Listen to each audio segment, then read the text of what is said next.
అది ఉత్తరాంధ్ర ఆరోగ్య ప్రధాయిని టీడీపీ అధ్యక్షులు సీనియర్ ఎన్టీఆర్ టైంలో ఉన్నప్పుడే కూడా మహారాజా ప్రభుత్వ హాస్పిటల్ ని ప్రారంభించారు.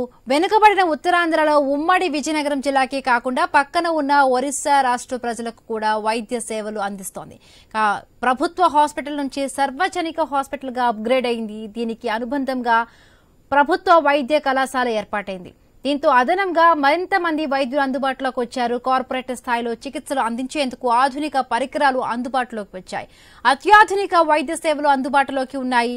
ఇలా అన్ని ఉన్న అల్లుడి నోట్లో శని ఉందన్న చందంగా తయారైంది. మెరుగైన వైద్య సేవలు అందడం లేదన్న ఆరోపణలు ఇక్కడ నిత్యకృత్యమని చెప్పాలి. ఇక్కడి స్థితి సమస్యలకు నిలయంగా మారాయి. స్పెషాలిటీ వైద్య సేవలు అందుబాటులోకి వచ్చినా స్పెషల్ ఆపరేషన్లు మాత్రం అప్పుడప్పుడే జరుగుతాయి. రోగులకు కావాల్సిన మెడిసిన్ కూడా అందుబాటులో ఉంచామంటున్నారు అధికారులు. అయితే అసలు విషయం వేరేలా ఉంది. మరింత సమాచారం మా ప్రతినిధి రమేష్ అందిస్తున్న గ్రౌండ్ రిపోర్ట్ చూద్దాం.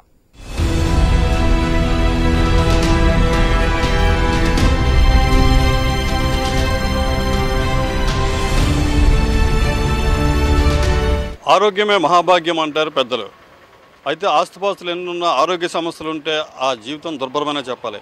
అయితే విజయనగరం జిల్లా కేంద్రంలో చూసుకుంటే జిల్లా మహారాజా ప్రభుత్వ సర్వజన ఆసుపత్రి చూసుకుంటే దాదాపు ఉత్తరాంధ్రలో కేజీహెచ్ తర్వాత అత్యధికంగా వైద్య సేవలు అందించే వైద్య ప్రధానిగా మనం చెప్పుకోవచ్చు. అయితే ఇప్పటికీ గతంలో కంటే ఇప్పటికీ ఉన్న తేడాలేంటి, వ్యత్యాసాలేంటి, ఎటువంటి వైద్యులు అందుబాటులో ఉన్నారు, ఏ రకాల వ్యాధులకి ఇక్కడ నయం చేయబోతున్నారు. అయితే కొత్తగా మనకి మెడికల్ కళాశాల ఏర్పాటు చేయని బట్టి ఇప్పటికే ఇక్కడ రద్దీ దృష్ట్యా ఈ ఆసుపత్రిని ఆ ప్రాంగణంలోకి మార్చాలని డిమాండ్ కూడా వినిపిస్తున్నాయి. ఇక్కడ ఓపీ అయితే సాధారణంగా రోజుకి 1500 దాటే వస్తుందని తెలుస్తుంది. అయితే పూర్తిగా గ్రామీణ స్థాయి ఈ రోగులే దీని తాలూకా పెద్ద హాస్పిటల్కి చేరుకొని ఇక్కడ ఆశ్రయిస్తున్నారు తమ వైద్య సౌకర్యాల కోసం. అయితే ఈ నేపథ్యంలోని ఆసుపత్రుల్లో సౌకర్యాలు ఎలా ఉన్నాయి, వైద్యులు ఎంత మేరకు అందుబాటులో ఉన్నారు, ఏ రకాల వైద్య సేవలు ఇక్కడ అందుతున్నాయి, అయితే తగినన్ని బెడ్లు ఉన్నాయా లేవా, అయితే సీజనల్ వ్యాధులు వస్తున్న నేపథ్యంలో ఎటువంటి జాగ్రత్తలు తీసుకుంటున్నారో అన్న అంశాలని ఈరోజు మనం గ్రౌండ్ రిపోర్ట్లో తెలుసుకుందాం.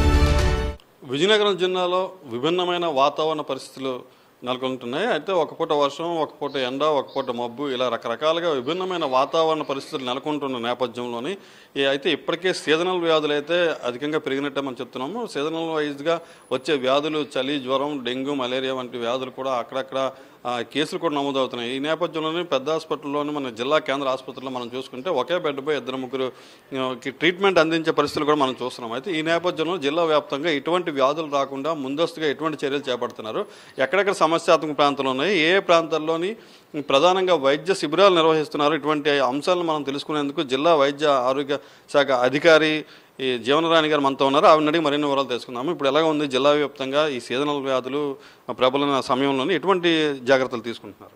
ఈ సీజన్ స్టార్ట్ అయిన నేపథ్యంలో ఈ సీజనల్ వ్యాధులు ప్రబలకుండా ముందు జాగ్రత్తగా మనం జిల్లాలో ప్రివెంటివ్ మెజర్స్ తీసుకోవడం జరిగింది.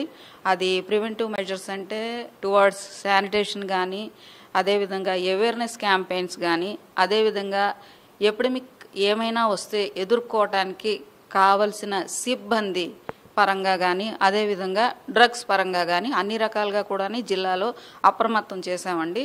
ఈ నేపథ్యంలో మనకున్న 157 హై రిస్క్ ఏరియాస్ వాటన్నిటిలో కూడా స్పెషల్ ఫోకస్ పెట్టాము. ఆ కన్సర్న్ మెడికల్ ఆఫీసర్స్ నుంచి గ్రాస్ రూట్లో ఆషాస్ దాకా కూడా ఫీల్డ్లో ఏం చేయాలని చెప్పేసి వాళ్ళందరికీ కూడా అవేర్నెస్ క్యాంపెయిన్స్ మీద ట్రైనింగ్ అది ఇవ్వటం జరిగింది.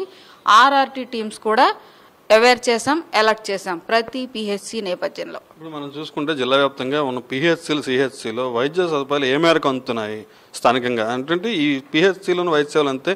ఇప్పుడు మనం చూసుకుంటే జిల్లా కేంద్ర ఆసుపత్రికి అయితే ఎక్కువగా ఒత్తిడి, రోగుల తాలూకా ఒత్తిడి అయితే ఎక్కువ పెరుగుతుంది, రోగుల తాలూకా ఫ్లోటింగ్ కూడా పెరుగుతుంది నేపథ్యం మనం చూస్తున్నాం. ఇదైతే వాస్తవమేనండి. యాక్చువల్గా పిహెచ్సి, యూపీహెచ్సి అంటే ఇట్స్ ఏ ప్రైమరీ కేర్.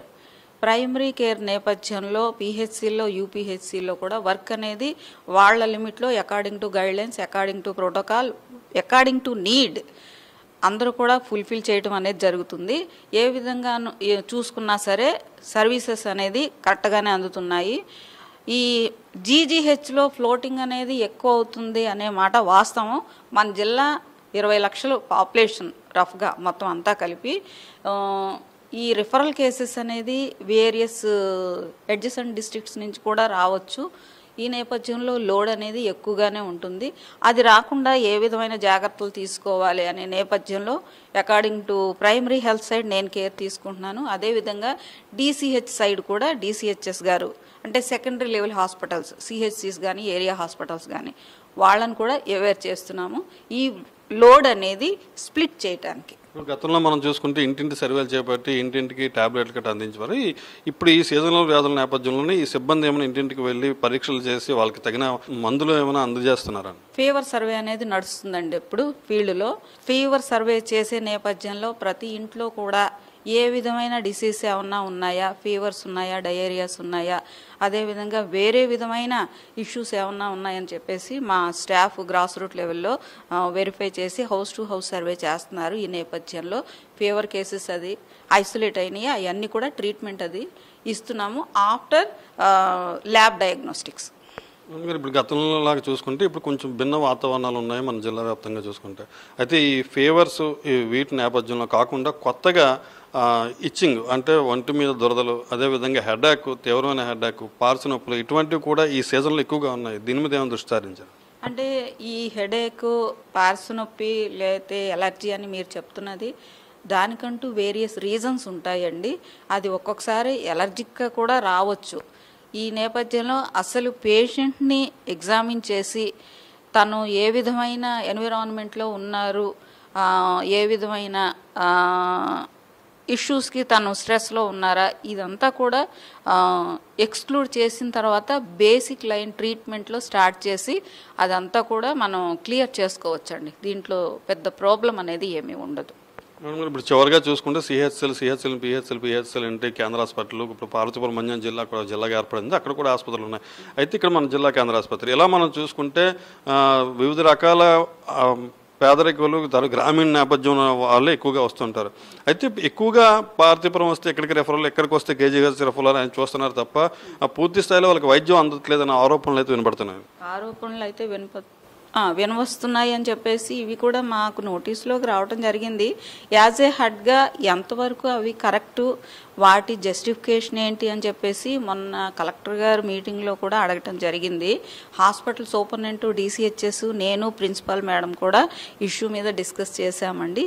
ఏ రకమైన రీజన్స్ వల్ల మీరు రిఫర్ చేస్తున్నారు అని సూపరింటెండెంట్ గారిని అడిగి, మరి టెరిటరీ కేర్ అనేది వాళ్ళ లిమిట్లో ఉంది, మెడికల్ ఎడ్యుకేషన్ లిమిట్లో క్రాస్ వెరిఫై చేసి నీడ్ అనుకుంటే మాత్రం ఖచ్చితంగా రిఫర్ చేయాల్సిన అవసరం వస్తుందండి. లేని పక్షంలో ఇక్కడే మనకి క్యూర్ అయిపోతుందంటే ఇక్కడే ఇచ్చేస్తారు ట్రీట్మెంంట్.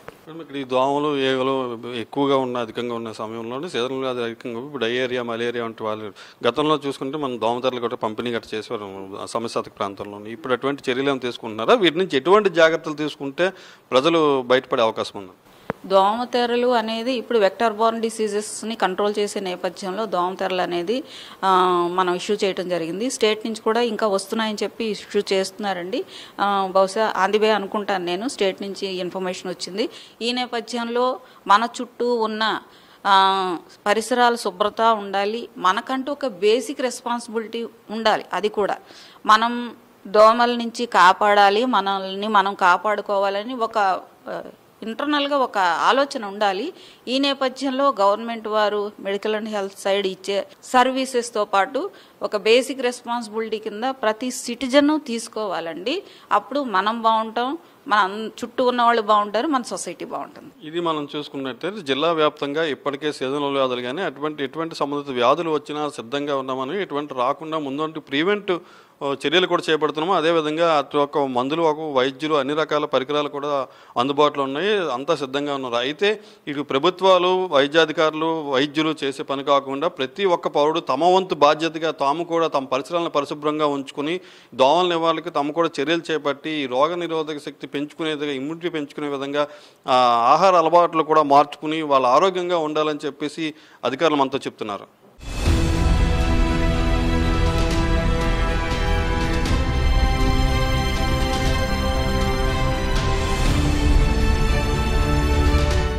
ఉమ్మడి విజయనగరం జిల్లాలో ఆరోగ్య ప్రధానంగా చెప్పుకుంటున్న విజయనగరం మహారాజా ఆసుపత్రిలో ఈరోజు మనం ఉన్నాము. అయితే ఇక్కడ ఈ ఆసుపత్రిలో అందుతున్న సేవలు ఎలా ఉన్నాయి, ఏ విభాగాల్లో వైద్యులు అందుబాటులో ఉన్నారు, అయితే ప్రధానంగా గ్రామీణ ప్రాంతాల నుంచి ఎక్కువగా ఈ ప్రభుత్వ ఆసుపత్రికి చేరుకుంటుంటారు, వాటికి ఎటువంటి భరోసా కల్పిస్తున్నారు, ఏ సౌకర్యాలు కల్పిస్తున్నారు అనేది మన ఇన్ని వివరాలు మనతో సూపరింటెండెంట్ గారు ఉన్నారు, వాళ్ళని అడిగి తెలుసుకునే ప్రయత్నం చేద్దాం. సార్, ఇప్పుడు మన ప్రభుత్వ మహారాజా సర్వజన ఆసుపత్రిలోని ఏ విభాగాలు చెందిన వైద్యులు అందుబాటులో ఉన్నారు?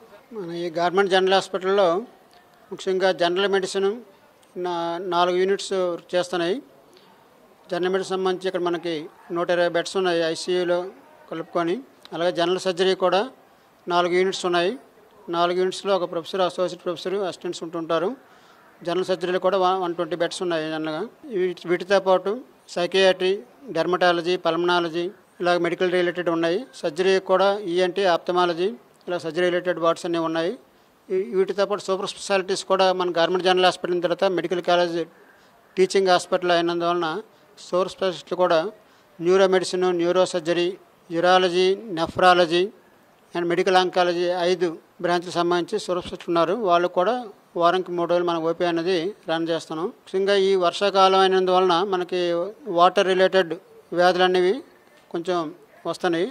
అదే రకంగా ఈ సీజన్లో ఈగలు కూడా ఎక్కువ ఉండడం వలన ఈగలు వలేయటం వలన ఆహారం కలుషితమయ్యి విరోచనాలతో కూడా పేషెంట్స్ వచ్చి మన దగ్గర అడ్మిట్ అవుతున్నారు. వాటి వల్ల మనకి ఏంటంటే ఇప్పుడు 550, 600 వరకు పేషెంట్స్ అనేది రోజుకి అడ్మిషన్ జరుగుతున్నాయి మన హాస్పిటల్లో. దాంతో బెడ్స్ సరిపోనందువలన మెయిన్లీ మెడిసిన్స్లో ఒక్కొక్క బెడ్ మీద కొన్ని సందర్భాలు 2 కూడా పేషెంట్స్ని, అటెండెంట్స్ని కౌన్సిలింగ్ చేసుకొని వాళ్ళని వేసి వాళ్ళందరికీ చక్కగా ట్రీట్మెంట్ ఇచ్చి పంపించడం జరుగుతుంది.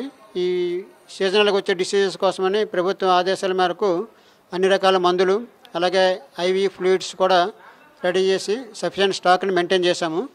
అవన్నీ కూడా చక్కరంగా పేషెంట్స్కి అందించడం జరుగుతుంది. అలాగే స్టాఫ్, డాక్టర్స్ అందరూ కూడా పర్యవేక్షణ. అలాగే ఇప్పుడు మెయిన్గా శానిటేషను అనేది కూడా స్వచ్ఛాంధ్ర స్వర్ణాంధ్రలో భాగంగా శానిటేషన్ ఇంప్రూవ్ చేసుకుని దానికి ఒక నోడల్ ఆఫీసర్ని కూడా ప్రత్యేకంగా శానిటేషన్ కోసమని, సెక్యూరిటీ చూడడం కోసం ఒక గైడెడ్ ఆఫీసర్ స్థాయి ఒక ఆఫీసర్ని నియమించాము. అంతేపాటు మన డిప్యూటీ సూపరింటెండెంట్స్ 2, అలాగే ఆర్ఎంఓ గారు కూడా ప్రతిరోజు హాస్పిటల్ పరిసరాలను కూడా పరిశీలించి ఎప్పటికప్పుడు ఈ పారిశుధ్యాన్ని ఇంప్రూవ్ చేయడం అనేది జరుగుతుంది. పేషెంట్ వచ్చిన అందరికి కూడా కొంచెం ఈ రష్ ఎక్కువ ఉన్నందువల్ల కొంచెం లేట్ అయినా సరే సరైనటువంటి ట్రీట్మెంటు ఇచ్చి వాళ్ళందరినీ కూడా కౌన్సిలింగ్ చేసి పేషెంట్ సాటిస్ఫాక్షన్ కూడా ప్రభుత్వ ఆదేశాల మేరకు ఇంప్రూవ్ చేయడం జరుగుతుంది. ఇప్పుడు మనం చూసుకుంటే ఓపీ పేషెంట్లు ఏ విధంగా ఉన్నారు, ఐపీ అలా ఉంది? ఓపీ జనరల్గా మనకి 1300, 1400 వస్తుంటుందండి. కానీ ఇప్పుడు 1500, 1600 వస్తుందన్నమాట ఈ సీజనల్ దీనివలన. కాబట్టి ఓపీ అనేది కూడా ఇప్పుడు ఇంప్రూవ్ అయింది. ఎక్కువైనందువల్ల కొంచెం వాళ్ళకి ఒక 6 గంట కొంచెం ఇది అవుతుంటుంది. కానీ వాళ్ళందరినీ కూడా వచ్చిన ప్రతి ఒక్కరిని కూడా చూసి వాళ్ళందరికీ కూడా సరిపడే టెస్టులు కూడా, డయాగ్నోస్టిక్ టెస్టులు అన్నీ కూడా, మైక్రోబయాలజీ టెస్టులు అని కానీ పెథాలజీ, బయోకెమిస్ట్రీ అన్ని రకాల టెస్టులు ఉంటుంటాయి. అలాగే ఎక్స్రే, స్కానింగ్ ఇవన్నీ కూడా మన దగ్గర అందుబాటులో ఉన్నాయి. ఎవరికి అవసరమైన టెస్టులు అన్నీ కూడా చేసి అదే రకంగా మార్నింగ్ వచ్చిన వాళ్ళందరూ కూడా 12 గంటల లోపు వచ్చిన వాళ్ళందరూ కూడా టెస్టులు చేసి టెస్టుల రిపోర్ట్లు కూడా 2 గంటల లోపు ఇచ్చి మధ్యాహ్నం వాళ్ళని ఓపీలో 2 గంటల నుంచి 4 గంటల వరకు డాక్టర్లు అందుబాటులో ఉంటారు. మార్నింగ్ ఎవరైతే చూస్తారో ఆ పేషెంట్లు వాళ్ళు అక్కడ అందుబాటులో ఉంటారు. దానివల్ల ఏంటంటే ఈవినింగ్, ఆఫ్టర్నూన్ అందరికి చూసి అన్ని టెస్టులు చేసిన తర్వాత డయాగ్నోసిస్ కన్ఫర్మ్ చేసి వాళ్ళకి మందులు ఇచ్చి సేమ్ డే ట్రీట్మెంట్ అంతా పూర్తి చేసి వాళ్ళ ఇంటికి పంపించడం జరుగుతుంది. ఇప్పుడు రోగులకు, వారి సహాయకులకు కనీసం మౌలిక సదుపాయాలైన టాయిలెట్స్ కానీ, త్రాగునీరు కానీ కొంత అందుబాటులో లేదన్న విమర్శలు అయితే వినిపిస్తున్నాయి. దీనికి సంబంధించి ఏ ఏర్పాట్లు ఉన్నాయి, అది ఎంతవరకు ఈ ఆరోపణలో వాస్తవం ఉంది? యాక్చువల్గా వాటర్ అనేది ఇక్కడ ప్రాబ్లం మనకు లేదండి. ఇక్కడ మనకు వాటర్ ప్లాంట్ ఒకటి ఉంది, ఇక్కడ ఆర్ఓ ప్లాంట్ ఉంది. దాంతో సఫిషియెంట్గా మోర్ దాన్ సఫిషియెంట్ వాటర్ అనేది ఉంది, మంచినీళ్ళు అయితే. అలాగే అదే రకంగా అందరికి కూడా వాష్రూమ్స్లో కూడా వాటర్ అయితే బాగానే వస్తుంది. వాటర్ ప్రజెంట్ అయితే వాటర్ ప్రాబ్లం అనేది ఏమీ లేదు. మరి మున్సిపల్ వాటర్ కూడా మాకు ఇస్తున్నారు, రోజు తెప్పించడం వస్తూనే ఉంటుంది. దాంతో ప్రజెంట్ అయితే సమ్మర్లో కొంచెం ఇబ్బంది పడదాం, కానీ ఇప్పుడైతే వాటర్ ప్రాబ్లం అనేది ఏమీ లేదు, అందరికీ వాటర్ బాగానే ఉంది. సార్, ఇప్పుడు మనం చూసుకుంటే ఈ టెస్టులకు సంబంధించి, ఈ స్కానింగ్లకు సంబంధించి తదితర అంశాలకు ఏ టెక్నికల్ మనతో అందుబాటులో ఉన్నారు, ఏ టెక్నాలజీ మనకు అందుబాటులో ఉన్నారు? యాక్చువల్లీ మనకి స్కానింగ్ అని రకాల అల్ట్రాసౌండ్ అది చేస్తుంటారండి. అల్ట్రాసౌండ్లో మనకి సఫిషియెంట్గా మెషిన్స్ ఉన్నాయి. డాక్టర్స్ కూడా train doctors, senior doctors, professor గారు, అసోసియేట్ ప్రొఫెసర్, అసిస్టెంట్స్, అలాగే ఎక్స్రేస్ కూడా జనరల్గా ఇది అవుతుంటూ ఉంటాయి. ఎక్స్రేలు కూడా మనకి రోజుకి ప్రతిరోజు కూడా 100 నుంచి 130, 140 వరకు తీయడం జరుగుతుంది. ఈ స్కాన్లు కూడా 40-50 వరకు రోజు చేస్తుంటారు. అలాగే సిటీ స్కాన్ అని ఎంఆర్ఐ కూడా మనకు అందుబాటులో ఉన్నాయి అవుట్సోర్సింగ్లు. ఇవన్నీ కూడా అవసరమైన పేషెంట్లు అందరూ కూడా తీయడం జరుగుతుంది. చక్కగానే మన దగ్గర సౌకర్యాలు కూడా బాగానే ఉన్నాయి మన దగ్గర. ఇప్పుడు ఇన్ని ఫెసిలిటీస్ ఉన్నప్పటికీ కూడా కొంతమందికి అయితే ఇక్కడ వర్క్ చేయట్లేదు, మిషన్స్ పనిచేయట్లేదు, లేదా పవర్ జనరేట్ అవ్వట్లేదు అని చెప్పేసి చాలామంది రోగులను బయటికి పంపించేస్తున్నారని చెప్పి విమర్శలు వస్తున్నాయి. అంటే లాస్ట్ మంత్లో కొంచెం ఎంఆర్ఐ స్కాన్ అని కొంచెం బ్రేక్ అయిందండి. అది దానివల్ల కూడా ఏంటంటే అది మనకి అక్కడి నుంచి అమరావతి నుంచి రావాలి, టెక్నీషియన్ వచ్చి చేస్తూ ఉంటారు. దానికి వారం రోజులు 10 days పడుతుంది. ఆ టైంలో కూడా మనం వాళ్ళతోనే ప్రైవేట్ వాళ్ళతో ఎంఓఏ చేసుకొని అవసరమైనటువంటి అందరూ కూడా ప్రైవేటు స్కాన్స్ చేయించి ఫ్రీగానే వాళ్ళందరికీ చేయించి రిపోర్ట్ ఇవ్వడం జరిగింది. ప్రధానంగా చూసుకుంటే గ్రామీణ ప్రాంతాల నుంచి ఇక్కడికి ఎక్కువగా వస్తారు. వాళ్ళకి సరైన మందులు అందుబాటులో ఉన్నాయి. అదే రకంగా చూసుకుంటే వైద్యులు వాళ్ళతో మాట్లాడితే సగం రోగాలు నయమవుతూ అంటారు. అటువంటిది దురుసుప్రవర్తన వల్ల కొంతమంది వైద్యులు కూడా దురుసుప్రవర్తన చేయడం వల్ల పేషెంట్లు కొంత వాళ్ళతో సహాయకులు కూడా ఇబ్బందులు పడుతున్నారండి. అంటే యాక్చువల్గా మందులన్నీ కూడా అందుబాటులో ఉన్నాయండి. మందుల కొరత ఇప్పుడు హాస్పిటల్లో లేదు, మందులన్నీ ఉన్నాయి. అలాగే వైద్యులు కూడా ఏంటంటే ఇప్పుడు పేషెంట్ ఒత్తిడి ఎక్కువ పెరిగినందువలన, నెంబర్ కూడా ఎక్కువ అవుతుండటం వలన వైద్యులు అనేది ఇప్పుడు పెరిగిన కౌంటర్లు కూడా ఎక్స్ట్రా కౌంటర్స్ ఓపెన్ చేసాం. దాంతో ఏంటంటే వైద్యులు కూడా ఒక్కసారి చేసినప్పుడు పేషెంట్స్ యొక్క వాళ్ళ హడావిడిగా అది వెళ్ళిపోవాలి. కొంతమంది ఏంటంటే వెళ్ళిపోవాలి, మా బస్ టైం అయిపోతుంది, ట్రైన్ టైం అయిపోతుంది, కొంతమంది హడావిడి చేస్తే త్వరగా వెళ్ళిపోవాలనుకుంది. అందువలన ఏదో చిన్న ఉంటుంటే తప్ప మేజర్గా ఇప్పుడైతే ఇబ్బంది ఏం లేదు. అందువల్ల ఏంటంటే దానికి కూడా ఈ లైజన్ ఆఫీసర్ సెక్యూరిటీ కూడా ఎక్స్ట్రా కూడా తీసుకోవడం జరిగింది. వాళ్ళందరూ కూడా ఉంచి సక్రమంగానే చేయడం జరుగుతుంది. బెడ్స్ ఎంతవరకు అవైలబిలిటీలో ఉన్నాయండి? బెడ్స్ మనకి యాక్చువల్గా మనకి ఇంతకుముందు ఉండేటప్పుడు ఏంటంటే 200 బెడ్స్ ఉంటాయి జిల్లా హాస్పిటల్ ఉండేటప్పుడు. ఆ తర్వాత టీచింగ్ హాస్పిటల్ అయిన వెంటనే దీన్ని 400 బెడ్లకు అప్గ్రేడ్ చేశారు. ప్రజెంట్ ఏంటంటే 605 బెడ్స్ మనకు ఉన్నాయి. అంటే 3వ సంవత్సరం ఎంబీబీఎస్ అడ్మిషన్స్కి 605 బెడ్లు కావాలి, అంతకని కొంచెం ఎక్కువగానే ఉన్నాయి. కాదు కొన్ని వీటిలో బెడ్స్ అనేది మెడిసిన్లో కొంచెం ఇప్పుడు సీజనల్గా ఉన్నాయి కాబట్టి కొంచెం బెడ్స్ అక్కడ సరిపోవట్లేదు అనమాట. అందువలన కొంచెం మెడిసిన్లో ఈ సీజనల్ డిసీజ్ ఇబ్బంది తప్ప మిగతా అన్నింటిలో కూడా బెడ్స్ అనేది బాగానే ఉన్నాయి. 600+ బెడ్సే ఉన్నాయి మన దగ్గర. పేషెంట్స్ కూడా 550-600 వరకు మనకి 500-600 మధ్యలో ప్రతిరోజు ఇన్ పేషెంట్స్ ఉంటారు. అందరూ కూడా సక్రమంగా ట్రీట్మెంట్ చేయడం జరుగుతుంది. అందరూ సాటిస్ఫైడ్ ఉంటారు. ఇది ఇప్పుడు మనం చూసుకున్నట్టయితే జిల్లా కేంద్ర ఆసుపత్రిలో అయితే అన్ని సౌకర్యాలు ఉన్నాయి. ఎటువంటి రోగులకు ఎటువంటి అసౌకర్యాలు కలగకుండా పూర్తి స్థాయిలో అన్ని ఏర్పాట్లు చేస్తాము. త్రాగునీరు, వాష్రూమ్స్ వంటి మౌలిక సదుపాయాలు కూడా కల్పిస్తున్నామని చెప్తున్నారు. అదేవిధంగా సీజనల్ వ్యాధులు అధికంగా ఉంటుంది, ఓపీ అధికంగా ఉంటుంది. గతంలో కంటే మెరుగైన వైద్య సేవలు అందించేందుకైతే వైద్యులు కృషి చేస్తున్నారని, అదేవిధంగా బెడ్ సరిపడా ఉన్నప్పటికీ కూడా ఎక్కువ శాతంలోని గ్రామీణ ప్రాంతాల నుంచి రావడంతో ఎక్కువ ఓపీ ఉండడంతో వాళ్ళని కూడా ఒక్కొక్క బెడ్ మీద అద్దరేసి ఉంచవలసి వస్తుంది. అయినప్పటికీ కూడా మెరుగైన వైద్య సేవలు అయితే అందిస్తున్నామని చెప్తున్నారు.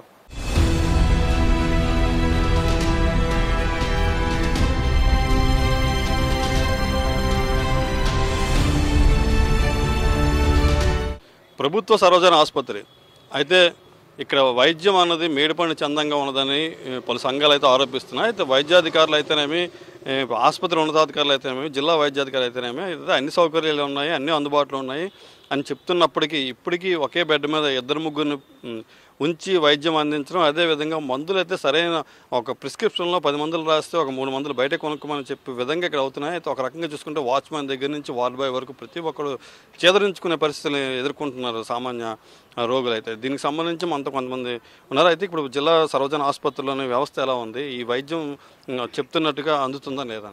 ప్రభుత్వ సర్వజన ఆసుపత్రి యొక్క పరిస్థితి చూస్తే చాలా బాధాకరం, చాలా ఇబ్బందికరం అనిపిస్తూ ఉంది.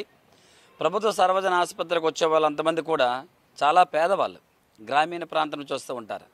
అసలు వస్తున్నటువంటి రోగులను ముందు మనుషులుగా గుర్తించకపోవడం అనేది చాలా దారుణం. ఆసుపత్రి సిబ్బంది ఎవరైతే ఉన్నారో వాచ్మెన్ దగ్గర నుంచి డాక్టర్ వరకు వస్తున్నటువంటి రోగులను అసభ్యకరంగా మాట్లాడడం, కనీసం వాళ్ళు రోగంతో వచ్చినప్పుడు, బాధతో వచ్చినప్పుడు, ఆందోళన ఉన్నప్పుడు కనీసం వాళ్ళని మాట్లాడనీయకపోవడం, స్పందించకపోవడం చాలా దారుణమైన విషయం. ఇది ప్రతి ఒక్క రోగి కూడా ఆయనకు కూడా హక్కులనే ఉంటుంది, ఆత్మగౌరవం ఉంటుంది. సో ఎవరైతే రోగులు ఉన్నారో ఆసుపత్రికి వచ్చిన వాళ్ళని తప్పనిసరిగా గౌరవించేటట్లు జిల్లా సూపరింటెండెంట్ తగిన చర్యలు తీసుకోవాలి. లేకపోతే ప్రజలంతా, రోగులంతా ఉద్యమించాల్సిన అవసరం అయితే పరిస్థితి ఏర్పడుతూ ఉంది. రెండవది, ఈరోజు ఏదైతే ప్రభుత్వ ఆసుపత్రి ఉందో గతం కంటే ఈసారి ఓపీ పెరిగింది, రోగులు వస్తూ ఉన్నారు. ఎక్విప్మెంట్ పెరిగింది. సో ఎక్విప్మెంట్ పెరిగినప్పుడు రోగులు పెరుగుతూ ఉన్నప్పుడు గతంతో పోలిస్తే డాక్టర్లు కూడా పెరిగారు, కానీ ప్రజలకు ఇచ్చే ట్రీట్మెంట్ మాత్రం పెరగలేదు. బాధితులను తీసుకెళ్ళిపోయి రోగులను తీసుకెళ్ళిపోయి మ్యాక్సిమం వస్తే 1 రోజు 2 రోజుల నుంచి వెంటనే వాళ్ళ చేతులను దులుపుకునేటట్లు రెఫరెన్స్ రాసేసి రెఫరల్ సర్వీస్ కింద పంపించడం కూడా దారుణమైన విషయం. మరి ఇంత పెద్ద సర్వజన ఆసుపత్రి ఎక్కడ ఉన్న రోగులకు ఇక్కడ ట్రీట్మెంట్ ఇవ్వకుండా ఎందుకు చేతులు దులుపుకునేటట్లు వైద్య సిబ్బంది ప్రవర్తిస్తున్నారో సూపరింటెండెంట్ అధికార యంత్రాంగం వెంటనే దృష్టి అనేది పెట్టాల్సిన అవసరం ఉంది. సార్, మనం గతంలో చూసుకుంటే డయేరియా కూడా మనకు చాలా విజృంభించిందని చెప్పాలి. మన విజయనగరం గొర్ల దగ్గర కూడా అయితే ఇటువంటిది ముందస్తు చర్యలు చేపట్టకపోవడం, అదేవిధంగా దోమతెరలు పంపిణీ చేయకపోవడం, ఇటువంటి వాటికి కారణం అవ్వచ్చు. సీజనల్ వ్యాధులు డెంగ్యూ, మలేరియా కూడా విజృంభిస్తున్నాయి. దీనికైతే ప్రభుత్వం తరపున కానీ వైద్యాధికారుల తరపున కానీ ఎటువంటి చర్యలు చేస్తుంది? దీని మీద ఉన్నతాధికారులు కూడా దృష్టి సారించాల్సిన అవసరం ఉందా లేదా? తప్పనిసరిగా దీని మీద ఉన్నత దృష్టి సారించాలి. యాక్చువల్లీ ఎవరైతే వీళ్ళు ఉన్నారో విలేజ్ హెల్త్ ప్లాన్స్ అనేవి పంచాయతీ లెవెల్లో స్టార్ట్ చేయాలి. గ్రామాల్లో విలేజ్ హెల్త్ ప్లాన్ తయారు చేసినప్పుడే అసలు సీజనల్ వ్యాధులు వస్తే ఏమి మన నివారణ చర్యలు తీసుకోవాలి, ముందస్తు చర్యలకు సంబంధించినటువంటి ప్రణాళికలు ప్రభుత్వ యంత్రాంగం రూపొందించాలి. ఈరోజు జిల్లా యంత్రాంగం సీజనల్ వ్యాధులు వస్తున్నది ప్రతి సంవత్సరం వస్తూ ఉంటుంది, కానీ ఏ సీజన్లో వస్తుంది, ఏ జబ్బులు వస్తాయి, అందుకు కావాల్సినటువంటి పడకల మందర ఉన్నాయా లేదా, అందుకు కావాల్సిన వైద్య సిబ్బంది ఇక్కడ మందర ఉన్నారా లేదా, అందుకు ఎక్విప్మెంట్ ఉందా లేదనే దాన్ని ముందుగానే ప్రణాళికలు వేసుకోవాలి. ఈరోజు డయేరియా వచ్చిందంటే గతంలో కూడా మనకు తెలుసు, అక్కడ అధికారుల యొక్క సిబ్బంది యొక్క నిర్లక్ష్యం. కాబట్టి ప్రభుత్వము ముందస్తు చర్యలు తీసుకోవాలి. రెండవదేమో ప్రజలకు దాని మీద ఆ దిశగా అవగాహన కల్పించాలి. NRHM national rural health machine నుంచి అనేకమైన ఫండ్స్ వస్తున్నాయి. అలాగే ప్రభుత్వం కూడా తప్పనిసరిగా కమ్యూనిటీ హెల్త్ మీద అవేర్నెస్ క్యాంపెయిన్ చేస్తూ ఉండాలి. మూడవది ప్రభుత్వ యంత్రాంగం ఏదైతే ఉందో నిర్దిష్టమైన ప్రణాళికలు తీసుకోవాలి. ఇలా జరగకపోవడం వలన ఇలా సీజనల్ వ్యాధులు వచ్చాయి. ఆసుపత్రికి వెళ్ళినట్లయితే ఒక్కొక్క ఆసుపత్రి దగ్గర అంటే ఒక్కొక్క బెడ్ మీద 3 4 ఉన్నారంటే ప్రభుత్వం యొక్క నిర్లక్ష్య ద్వారానే చాలా కొట్టవచ్చినట్టు కనిపిస్తూ ఉంది. ప్రణాళిక లోపం కనిపిస్తూ ఉంది. మరి డెవలప్మెంట్ కమిటీస్ ఉన్నాయి, మరి అవి కూడా ఎందుకు ఏం చేస్తున్నాయో మనకు తెలియటం లేదు. అవి కూడా ప్రేక్షక పాత్ర వహిస్తూ ఉన్నాయి. జిల్లా కలెక్టర్ గారు, జిల్లా సూపరింటెండెంట్ గారు తప్పనిసరిగా దాని మీద స్పందించాల్సిన అవసరం ఉంది. మూడవది విషయం ఏమిటంటే అసలు ఆసుపత్రి గేటు దగ్గర నుంచి ఎవరైనా రోగి వస్తే లోపలికి ప్రవేశించాలి. గేటు దగ్గర నుంచి ఎమర్జెన్సీకి వెళ్ళేంత వరకు చుట్టుప్రక్కల డాక్టర్ల కారులే, మొత్తం పార్కింగ్ స్థలం, అటుప్రక్క బైకులు. అసలు రోగి వస్తే అక్కడి నుంచి అక్కడ వెళ్ళడానికి ఎంత కష్టపడి గ్రామం తీసుకుని వస్తే ఇక్కడి నుంచి ఈ ప్రదేశంలో ఎమర్జెన్సీ వాడికి వెళ్ళడానికి చాలా అష్టకష్టాలు పడుతున్నారు. అసలు రోగి పరిస్థితి ఎంత ఘోరంగా ఉంటుందో ఒకసారి అధికారి యంత్రాంగం ఆలోచించాల్సిన అవసరం ఉంది. ప్రభుత్వ ఆసుపత్రి ఉందని శంకలు గుద్దుకోవడం కాదు, దాన్ని సక్రమంగా పేద ప్రజలకు వైద్యం అందేటట్లు చర్యలు తీసుకోవాలి. ఆ దిశగా చేయలేనప్పుడు రోగులు, ప్రజలు తీవ్రమైన ఇబ్బంది గురవుతారు, అసహనానికి గురవుతారు. దానికి పూర్తి బాధ్యత హాస్పిటల్ సూపరింటెండెంట్ ఎవరైతే ఉన్నారో బాధ్యత వహించాల్సిన అవసరం ఉంది. 4వ విషయం, ఆసుపత్రిలో ట్రీట్మెంట్ ఇస్తున్న డాక్టర్లు మొహం చూసి మాత్రలు రాసేస్తున్నారు. ఈ మధ్య కాలంలో సెల్యులైటిస్తో బాధపడుతున్న ఒక వ్యక్తి వెళితే ఆయన అసలు సెల్యులైటిస్ జబ్బు ఉందన్న విషయం తెలుసుకోకుండానే పారాసెటమాల్ సాధారణ మాత్రలు రాశారు. మరలా డాక్టర్కి వేరేసారి మనం పంపిస్తే అది సమస్య ఉందని క్లియర్గా చెప్తే అంటే ఒకే వ్యక్తికి 2 ఓపీలా, అంటే ఒకే వ్యక్తికి 2 వైద్యాలు ఉంటాయా ఒక రోగంతో బాధపడిన వాడికి? అటువంటి ఆయన్ని 3 రోజులు ఉంచారు. 4వ రోజే ఇమీడియట్గా ఇది ఆయన ముసలివాడు, సెల్యులైటిస్ బాధపడుతున్నాడు, తగిన వైద్యం అందించాల్సిన ప్రభుత్వ యంత్రాంగం, ప్రభుత్వ సిబ్బంది వెంటనే ఆయన్ని రెఫర్ సర్వీస్ చేసి లేదనుకుంటే వాళ్ళ ఇంటికి పంపించే ప్రయత్నాలు చేస్తూ ఉన్నారు. ఇది సరైన పద్ధతి కాదు. వైద్యం అనేది చాలా కీలకమైనటువంటిది. ఇది ప్రాథమిక హక్కు, ప్రతి ఒక్కరికి అందాల్సినటువంటిది. ఇది కానీ చేయలేకపోతే దానికి భారీ మూల్యము ప్రభుత్వ వైద్య రంగం చెల్లించాల్సినటువంటి బాధ్యత ఉందని తెలియజేస్తూ ఉన్నాం.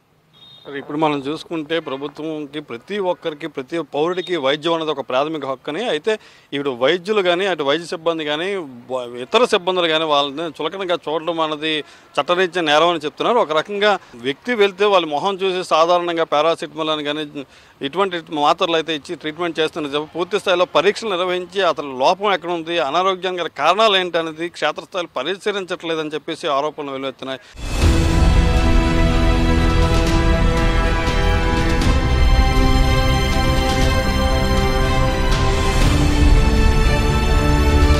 సర్వజన ఆసుపత్రుల్లో వైద్యం అందించడం అయితే పూర్తి స్థాయిలో వైద్యం అందడం అన్నది సర్వసాధారణంగా మారుతుంది. అయితే పూర్తి స్థాయిలో అందుతుందా, అందట్లేదా? అయితే ఇక్కడ వైద్య సదుపాయాలు ఎలాగ ఉన్నాయి, వైద్య పరికరాలు ఎలా ఉన్నాయి, అయితే దీనికి పూర్తి స్థాయిలో వైద్య సిబ్బంది అందుబాటులో ఉన్నారా, అన్నీ ఉన్న అంగట్లో అల్లు నోట్లో శరీరం చందంగా ఇక్కడ వైద్యం అందుతుందా?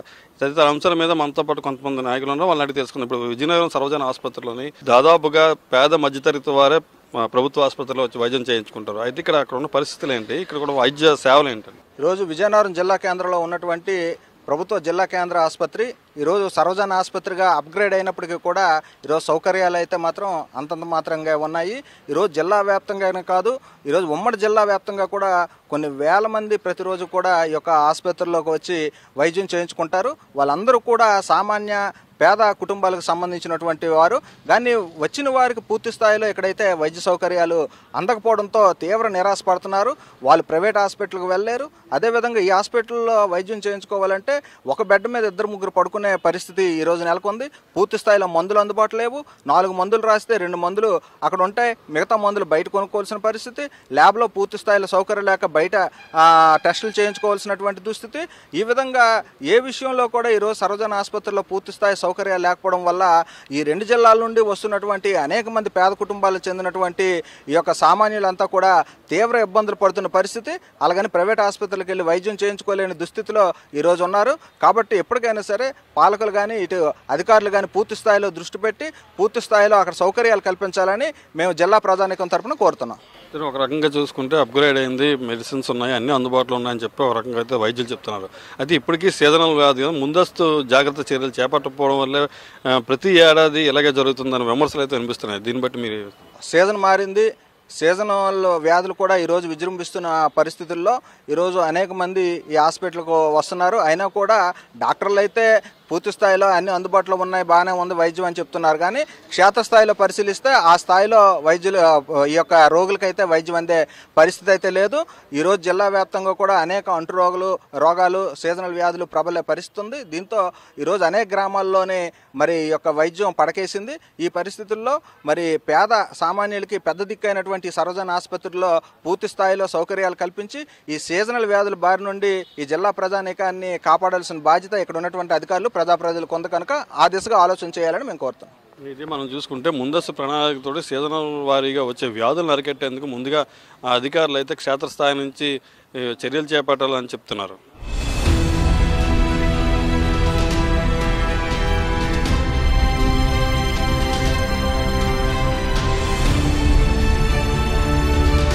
పేరుకే పెద్ద ఆసుపత్రి, ఒకప్పుడు ఇది పేద ప్రజలకి ఆరోగ్య ప్రధానిగా ఉండేది. అయితే ఒక రకంగా చూసుకుంటే నందమూరి తారక రామారావు గారి ఆధ్వర్యంలోని ఆయన హయాంలోని ఏర్పాటు చేసిన ఈ జిల్లా కేంద్ర సర్వజన ఆసుపత్రి నేడు అప్గ్రేడ్ అయినా సరే వైద్య సదుపాయాలు మాత్రం అప్గ్రేడ్ అవ్వట్లేదు. వైద్యులు పెరిగారు, అదేవిధంగా సౌకర్యాలు పెరిగినప్పటికీ కూడా రోగుల కష్టాలు మాత్రం తీరడం లేదని చెప్పాలి. ఇక్కడ మనం చూసుకున్నట్టయితే గతంలో రోజుకి 400-300 ఓపీ స్థాయి ఈరోజు దాదాపు 2000 నుంచి 2500 వరకు ఓపీ ఐపీ ఓపీ కూడా కలిపి ఉన్న నేపథ్యంలో మనం చూస్తున్నాం. అయితే ఇక్కడ చూస్తుంటే కనీస మౌలిక సదుపాయాలకు కూడా నోచుకునే పరిస్థితి ఉంది. ఒక రకంగా చూసుకుంటే పెద్ద ఆసుపత్రికి ముఖద్వారంగా చెప్పుకునే ఈ ప్రాంతం నుంచే ఆసుపత్రిలోకి చేరుకోవాలి. అయితే ఇక్కడ కనీసం అంబులెన్స్కి వెళ్ళి దారి కూడా లేకపోవడం, అదేవిధంగా పార్కింగ్ సమస్య తీవ్రంగా ఇబ్బంది పడింది. ఎందుకంటే ఈ ఆసుపత్రికి స్థలం లేకపోకుండా సమస్య అయితే లేదు, స్థలం అయితే విపరీతంగా స్థలం అయితే ఉంది. అయితే దీన్ని కూడా మించి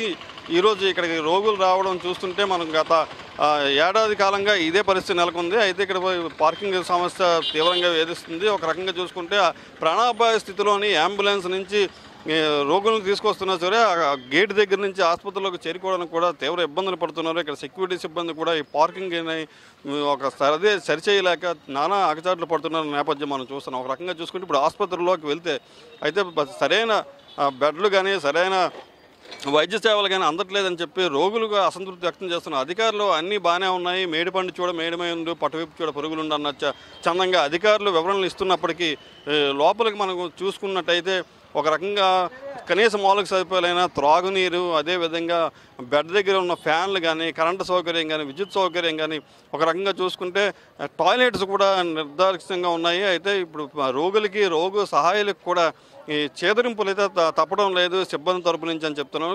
కొంతమంది సిబ్బంది చేతివాటం నేపథ్యంలో చేతివాటం చూపిస్తున్నారు. అయితే ఎవరైతే ఎందుకులే వెళ్తాం అని చెప్పి ఎంతో కొంత ముట్ట చెప్తే వాళ్ళకి కొంత గౌరవం లభిస్తుంది. లేని పక్షంలోని ఈ పేదల మీద పేద రోగుల మీద వాళ్ళ అజమాయిషి అయితే చలాయిస్తున్నారని కొంతమంది అయితే విమర్శలు అయితే వెలువెత్తుతున్నాయి.